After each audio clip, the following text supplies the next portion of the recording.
guys, and welcome to the channel. I'm going to make this quick, and this is why this is keep it quick. All right, so you guys know what's going on with the whole Nick Cannon situation.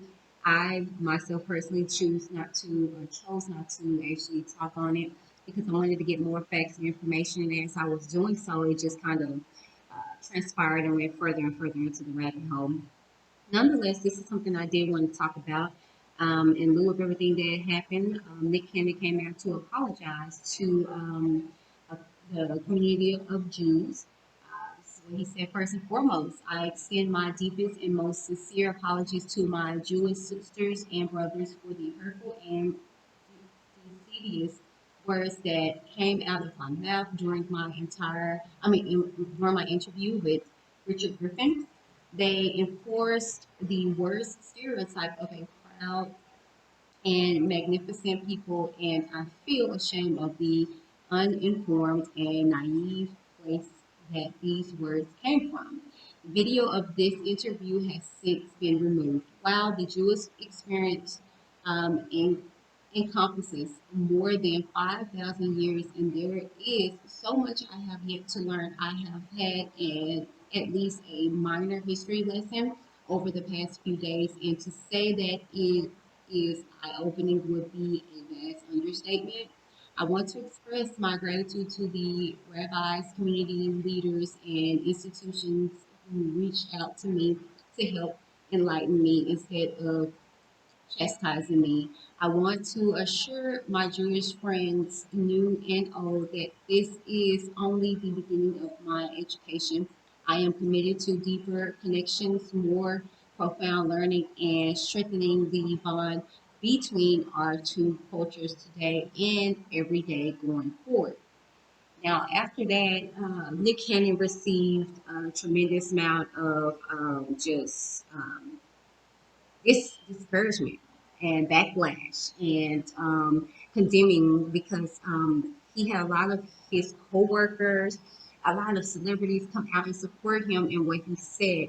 I myself, just to put my 2 cents in, and because I did not report on this, I just felt like, if anything, the stuff that would have got me was more so the racial canter, if you will, in the sense of saying, how white people are savages, but they're trying to make us savages in regards to what he's saying that the black people are the first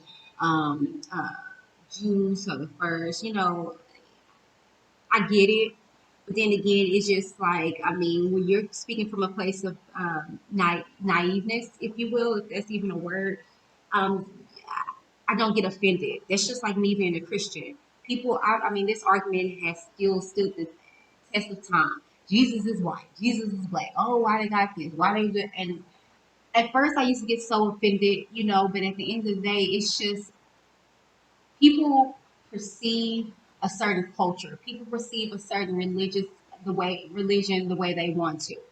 And I am not about to condemn a person for what I feel as though is being naive. You clearly saw in the interview that Nick Cannon is very, what we call in Christianity, a babe. So I feel like he's a babe when it comes to his walk in spirituality.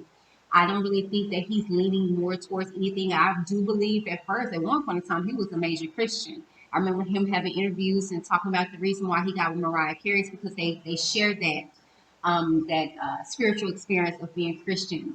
And now I kind of feel like he's, going more so into, I want to say Muslim, if you will, and not for nothing. Hey, to each their own. You know what I'm saying? To each their own. But sometimes what we do is we perish for the lack of knowledge. Okay, and if we don't educate ourselves, we do ourselves no due diligence to speak out on things that we are not aware of. And that's why a lot of times I'm not silent because I'm ignorant. I'm silent because I'm very educated, and I choose not to argue and just to prove a point. I let people have their feelings, their emotions, and their thoughts.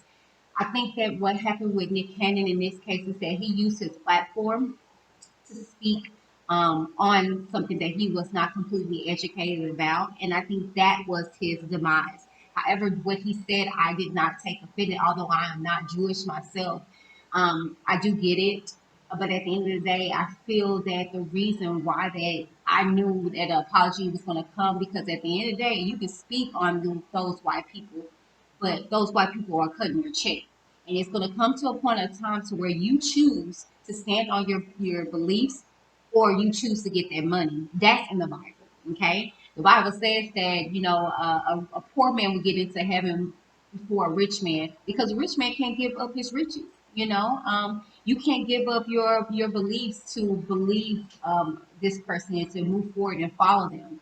Okay, we are in the end times. We're just seeing stuff on major platforms. You know what I'm saying? It's going to become a time where you're going to have to make that choice.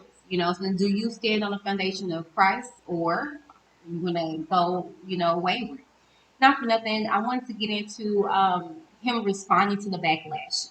He just posted this 11 hours ago.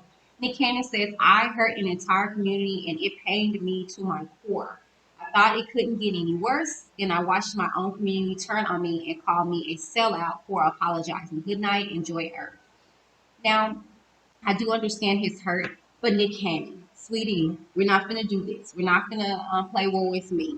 Okay, you opened your mouth and you made a statement in which you had a whole community of people backing you up, because it wasn't that we necessarily stood with what you said, but we understood the naiveness behind it. Like I just said, okay, we understood what you were trying to say, if you will.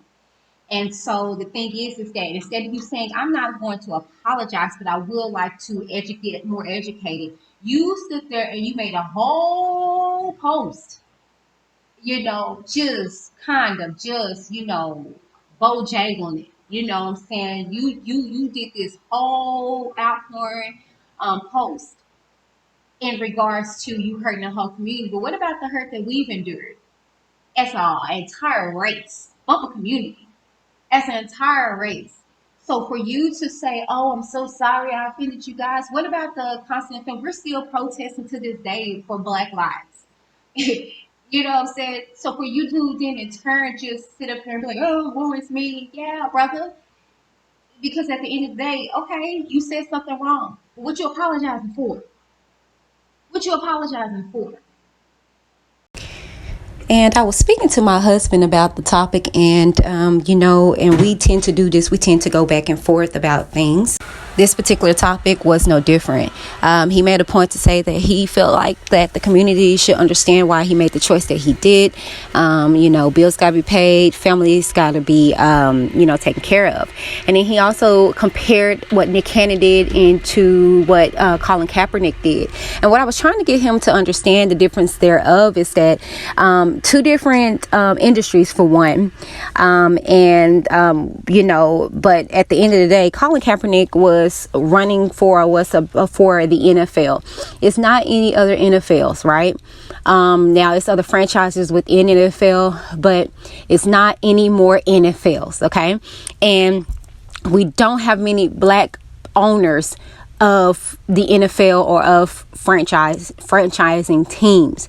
We have the Jay-Z's and stuff like that. But nonetheless, what my point is that what Nick Cannon did, and the reason why he got a lot of backlash and people were upset, is because he could have took his ideas elsewhere. It's more Viacoms, and not necessarily just Viacoms, but I mean it's a lot of other black established broadcasting networks and things to that nature.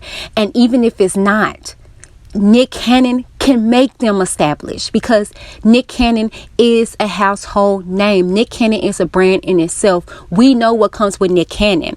And so I think that the backlash and the outpouring of backlash is because of that. We're in a time now where Black Lives Matter is so important, and Black Lives this, Black Lives that. We are the only community of people that don't have anything to show for our unity. White people unify. Asians unify. Indians unify, but black people are the only community that we have to adapt to other people's beliefs. We have to adapt to other people's conditions. We have to adapt to other people's barriers. But when it comes to us as black people, we can't stand in our own of anything. We have to bend, we have to break. And so the frustration that there is, and what I was trying to get my husband to understand, is that he dropped the ball. He had opportunity to hold the foot to their necks and say, you're not fixing to do this to me behind the scenes. You're not fixing to make me apologize for something that I firmly believe in. And if you are, why? And if you do, I'm going elsewhere. I'm going elsewhere with my ideas. And so that's why I was trying to get my husband to understand, and I hope you guys can get that, trying to convey that perspective. And it's going to blow over. No one can ever stay so mad at Nick Cannon. It's going to blow over.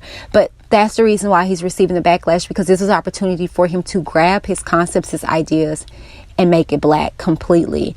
And then my husband stated, well, everyone is going to do that. We shouldn't have to do that. We should be able to voice our opinion. That's great in a beautiful world, but this is not the world that we're in. We're never going to be the powers that are. It's very evil at the top.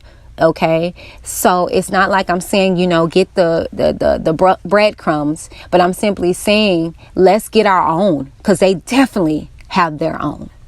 But let's get back to this. So that's why you're receiving the backlash, because you're supposed to stand 10 toes down on what you said, and what you said to me is facts, and that's why they're upset. Let's just speak real. The truth hurts. That's why even the Bible says the truth is a double-edged sword, because when it comes out and when it goes in, it hurts. But you stand on that. But you didn't, man of God. My brother, shall I say? You didn't. You didn't. We always offend people. We always offend people. I offend the LGBTQ community all that because of my beliefs, but I stand on what I believe. I'm very open to education and experiences, but at the end of the day, I stand on what I believe. I offend my own black people from time to time, but I stand on what I say. Period. But I'm open to education, and that's why you're receiving the backlash, brother. It's okay to say, "Oops, I messed up. Let me educate myself." But then when you turn on ours, let me show y'all a prime example, and then I'm gonna let this go. We are in a time where a lot of black men are getting called out for their colorism. They glorify white women, biracial women, things of that nature. But then, in lieu of them doing that, they want to knock us down as black women. Oh, we're so jealous. Oh, we're so hurt, and this, that, and the third. And it's like, no, we don't even care half the daggone time. You know what I'm saying? But the thing is that don't uplift another race. Don't uplift another young woman and bring us down. You ain't got to do that. So the thing is, my brother, don't sit up here and knock us down because you're wanting to lift up another community. But I don't know, you guys. That's the video. Tell me what you guys think in the comments down below. What do you think about the whole situation? Were you able to see the video in which way he said originally? Were you able to go to his page and see the apology? And then this recent post about him, trying to make us as a black community feel bad for being like, bro, you know. Tell me what you think down in the comments below. All right, you guys, this has been Keep It Quick with Whitney D. I think I kept it rather quick. Bye, you guys.